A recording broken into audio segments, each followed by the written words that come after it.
কাতারে কর্মরত বিদেশিদের জন্য আকর্ষণীয় প্রস্তাব দিয়েছে দেশটি।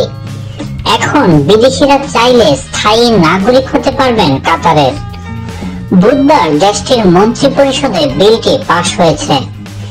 এতে করে সেখানে বসবাসরত হাজার হাজার বিদেশি স্থায়ী নাগরিকত্ব পেতে যাচ্ছেন। সর্বপ্রথম কাতারে এ ধরনের সুবিধা দেয়া হচ্ছে উপসাগরীয় দেশগুলোর মধ্যে। তেলের দেশ কাতারের জনসংখ্যা 2.4 মিলিয়ন, যাদের 90% বিদেশি নাগরিক। মূলত নির্মাণ শিল্পে কাজের জন্য দেশটিতে যান তারা। নতুন এই আইনের ফলে যারা কাতারে সরকারি চাকরি করছেন তারা এখন সেখানকার নাগরিক হয়ে যাবেন। কোন শিশুর মা কাতারের নাগরিক এবং বাবা বিদেশি হলেও শিশুটির বাবা এখন চাইলে দেশটির নাগরিক হতে পারবেন।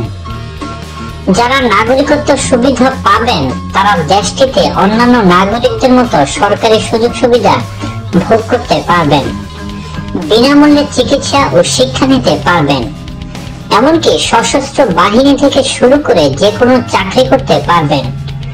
ব্যবসা করার ক্ষেত্রেও কাতারের কোনো নাগরিকের অংশীদারিত্ব থাকার প্রয়োজন হবে না, এমন সিদ্ধান্ত গ্রহণ করতে যাচ্ছে দেশটির স্বরাষ্ট্র মন্ত্রণালয়।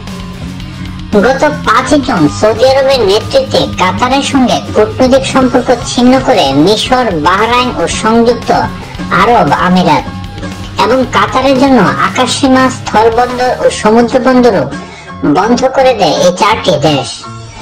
চলমান সংকটের মধ্যে কাতার নিজেদের দেশে বিদেশিদের নাগরিকত্ব দেওয়ার সিদ্ধান্ত জানালো। প্রিয় দর্শক, এ বিষয়ে আপনার মতামত কি? কমেন্ট করে তা জানিয়ে দিন। আর অবশ্যই লাইক দিতে এবং সাবস্ক্রাইব করতে ভুলবেন না।